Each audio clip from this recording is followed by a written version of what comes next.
శ్రావణ మాసంలోని శుక్రవారాల్లో తప్పనిసరిగా పాటించవలసిన నియమాలు 5 ఉన్నాయి. కాలికి పసుపు రాసుకోవడం, కంటికి కాటుక పెట్టుకోవడం, నుదుటిన కుంకుమ బొట్టు పెట్టుకోవడం, ఏమన్నా టిక్లీలు కాదు కుంకుమ బొట్టు పెట్టుకోవడం, నెత్తిలో పువ్వులు పెట్టుకోవడం, చేతికి గాజులు వేసుకోవడం.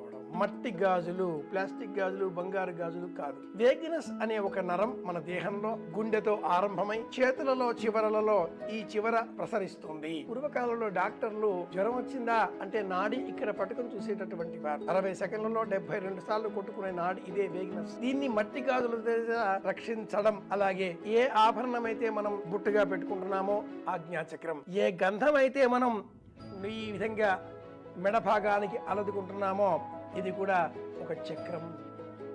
ఇలా దేహంలో ఉండేటువంటి ప్రతి అంశాన్ని ఉద్వేగభరితం కాకుండా ఆనందదాయకం చేయడం కోసమే ఈ అలంకారాలు, ఆభూషణాలు అన్నీ కూడా